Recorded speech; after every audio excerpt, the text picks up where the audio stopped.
Now, another type of business.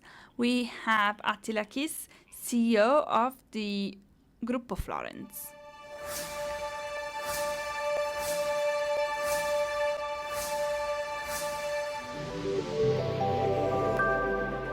Italia, terra d'arte ed alto artigianato. Nei pressi di Volterra, Giuntini, l'innovazione nella sartorialità.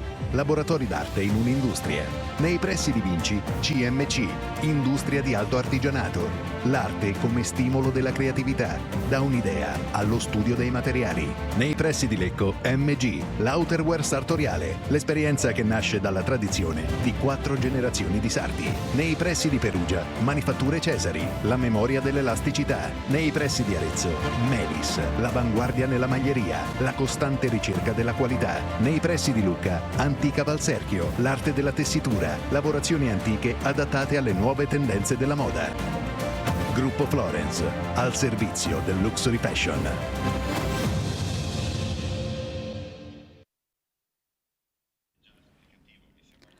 I think this video is self-explanatory. I think what we've seen is incredibly interesting. How did you come to create this productive hub? Of course, Italy is the land where all luxury products are created, but nobody thought about it before. Well, we considered that around 70% of the luxury production is made in Italy, because in Italy we have excellent raw materials, excellent craftsmanship, and for all products, so from leather to textile to knitwear, everything is here in Italy. But this is run by very small family-run businesses. The clients are very big groups, so there is a big gap between the providers and customers. So this initiative came from the willingness of these entrepreneurs. There's small, healthy companies who could go ahead by themselves, but they felt that the challenges of the brands were very complex, so they needed more structure, they needed a better management, and in order to do that, they needed to come together. So from this initiative, we were lucky enough to meet the right investors. So it was an initiative that was bottom up. So it didn't come from an investor. No, investors didn't decided to start buying companies, but it came from the willingness of companies to work together and to find an investor who could understand what was their intention. And we had this great meeting with excellent investors, Mr. Francesco Trapani, with its Fondovam, with great potential for investment. We saw in him an investor and somebody who is very knowledgeable in the world of luxury. So he was interested in our idea. Then we have Fondo Italiano Investimento, with has as its mission the grouping of small companies. And then we have Italimobiliare with a very forward-looking vision. They invest in the long term. And they also invested in Made in Italy recently. What about the name? Florence represents the Renaissance. It is the cradle of manufacture in Italy. And we have companies from all over Italy, but the greater number comes from Tuscany. How many companies do you have? We are about to sign new contracts, so we will be 12 companies overall. What is the turnover? It will be above 170 million for this year, so it's quite relevant. You mentioned that these three founding companies felt the need to become stronger. So, what are the skills a producer needs to have? What you're working on? The challenges are increasingly sophisticated. Marco Bizzarri mentioned the product of reducing their impact on the environment. So part of the impact of the brands is caused by the supply chain. So without this supply chain, brands cannot intervene on sustainability. But you need to find partner in the supply chain that can help you achieve these strategic projects. So this is one of the themes that are covered by brands, and small family-run businesses struggle in responding. They need to be more structured. So our dimension now allows us to suggest solutions, manage projects on sustainability or on education, because brands have several needs. We can look at where luxury is going. Is the market picking up? Yes, but in Italy, we struggle in finding experienced artisans. So if we do not work on training, we run the risk of having a lot of demand but not enough offer. Aren't these brands afraid to collaborate with you when they work with other competitors?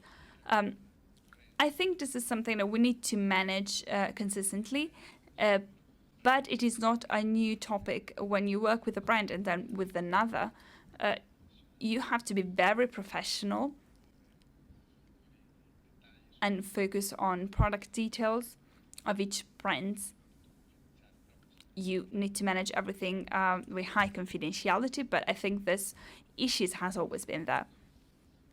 We, of course, need to be very serious about this. So you bought 12 companies. Yes. You have other players on the market, Pattern, and I cannot think of the other one. The group around Uno Maglia, you mean? Did this increase the price of the companies because they now know the players are looking to buy them?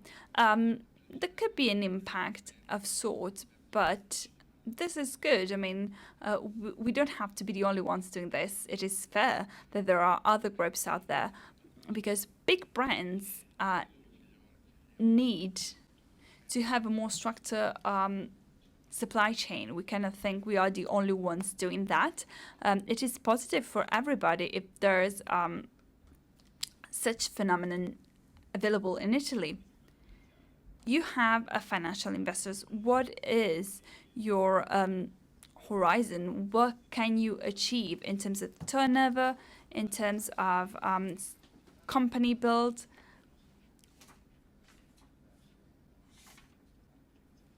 Our group is quite different from similar initiatives because here the entrepreneurs become partners of the holding.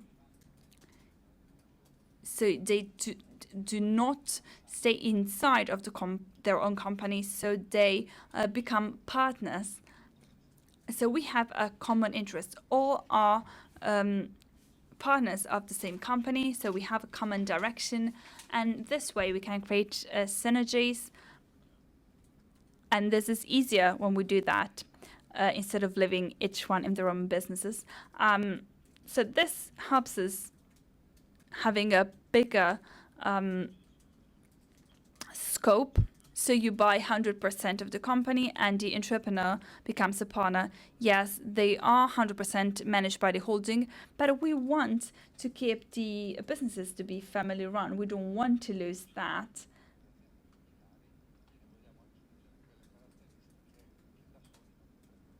So we want to add things that they could not achieve themselves. So they all work with us.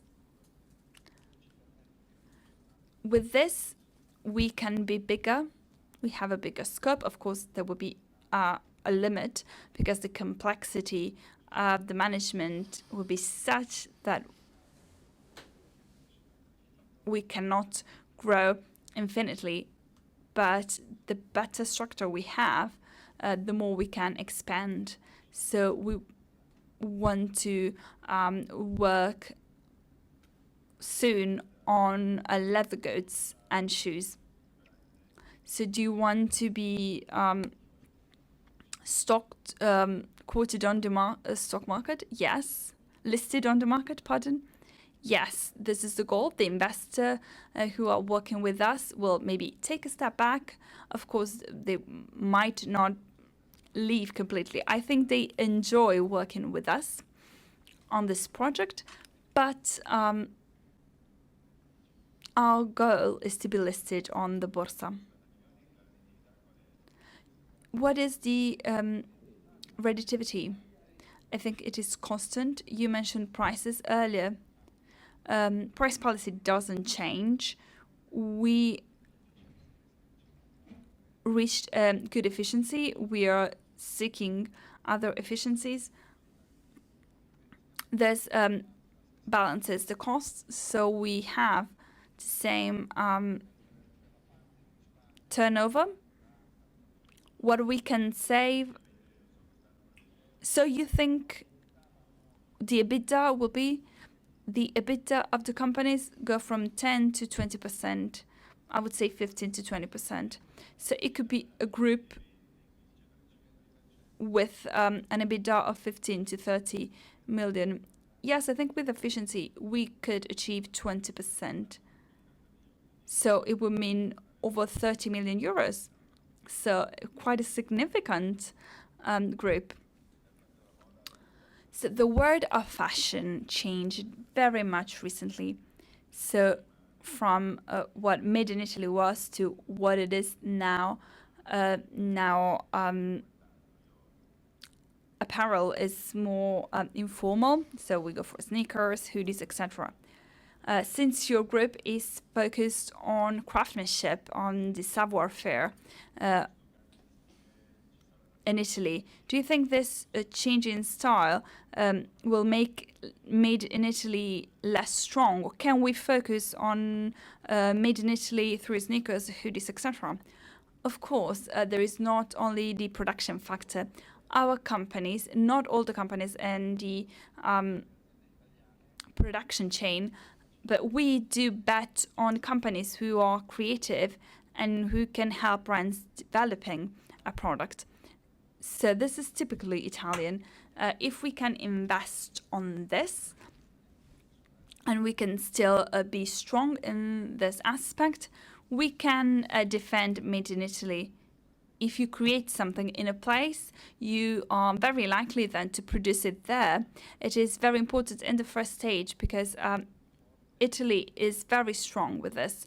And the dimension of a group such as ours can invest on art, development, research, not only in the development of the collection, but on the research that backs the whole collection.